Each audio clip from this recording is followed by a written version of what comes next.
Buen día. Hoy hablaremos sobre cómo se cumplió la profecía de Pablo sobre el hombre de pecado y cómo logró falsificar el templo de Dios, convenciendo a la gente de que el templo de Dios ahora está en la tierra.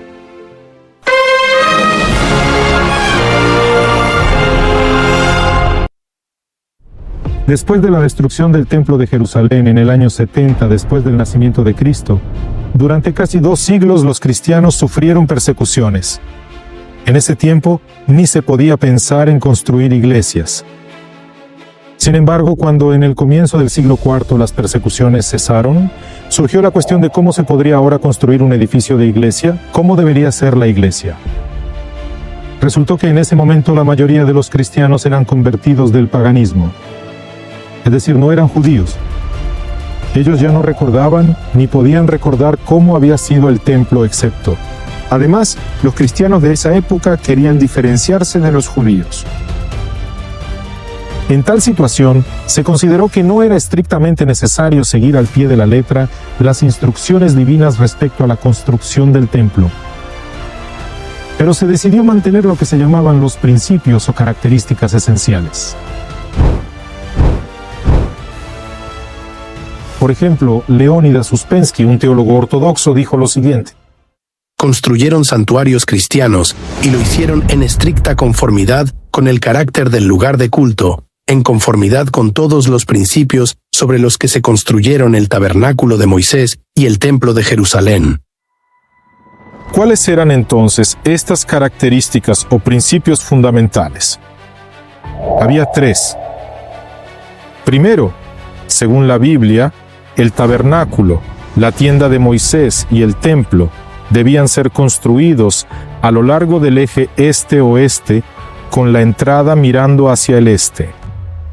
Se piensa que incluso Tertuliano y Orígenes, que existieron a finales del siglo II y comienzos del III, mencionaban que los cristianos rezan volviéndose hacia el este. Más tarde, probablemente a principios del siglo IV, se estableció en las constituciones apostólicas que los edificios eclesiásticos debían construirse con la cabecera hacia el este. En primer lugar, que el edificio sea oblongo, orientado al este, con vestíbulos a ambos lados hacia el este, como un barco.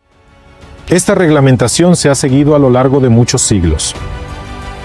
Por ejemplo, casi 12 siglos más tarde, no fue casualidad que Leonardo da Vinci colocara a todos los apóstoles y a Cristo mismo en el mismo lado de la mesa en su pintura de la Última Cena. El artista no tenía la intención de representar las cosas tal como sucedieron en realidad. De lo contrario, habría mostrado a los apóstoles alrededor de la mesa y reclinados en vez de sentados en sillas. Entonces, ¿por qué razón se concedió tal libertad da Vinci?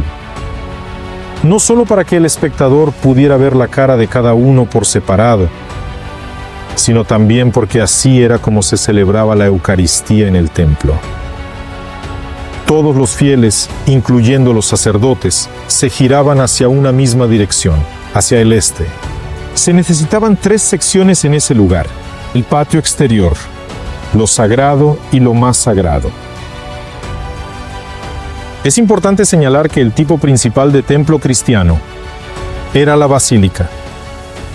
Una basílica es una clase de estructura de configuración rectangular que se originó inicialmente. Se utilizaba en la antigua Roma para diversas necesidades civiles, como el comercio o la administración de justicia. La basílica toma su denominación debido a su procedencia griega, lo que implica palacio real. La basílica, así como la edición del templo siendo de forma rectangular, ofrecía una excelente oportunidad para reproducir en ella una imagen del templo dividida en el patio externo, el santo y el santo de los santos.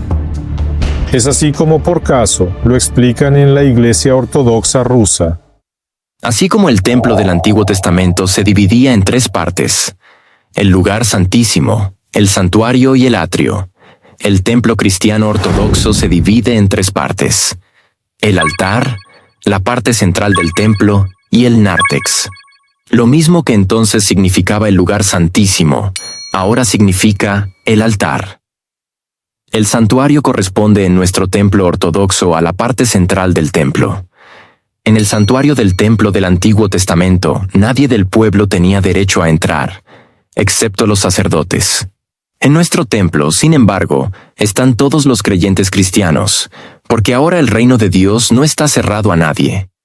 El atrio del templo del Antiguo Testamento, donde estaba todo el pueblo, corresponde en el templo ortodoxo al nártex, que ahora no tiene ningún significado importante. La Iglesia Católica utiliza diferentes nombres.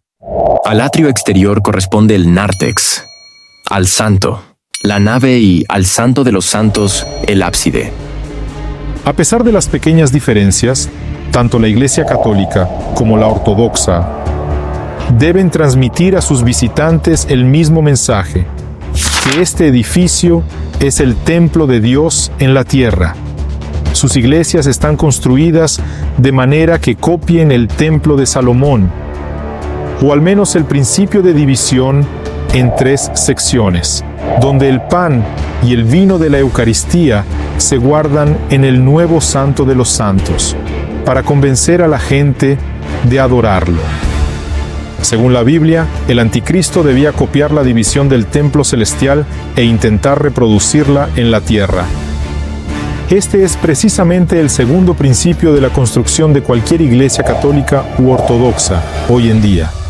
Emular el jardín del Edén se convierte en otro fundamento que orienta la edificación y ornamentación de templos en la actualidad. El doctor Dennis McNamara, un distinguido académico católico, nos llama la atención sobre el siguiente hecho. Él escribe: Una de las principales imágenes del templo es, por supuesto, el jardín. El lugar santo nos recuerda hoy el jardín del Edén, donde Dios paseó una vez con Adán y Eva. No había necesidad de un santuario, pues el jardín era el lugar donde Dios se encontraba con el hombre. Los templos modernos no solo están repletos de imágenes de santos, sino también de plantas, intentando convencer a todos los visitantes que aquí el Dios alguna vez se encontró con el hombre.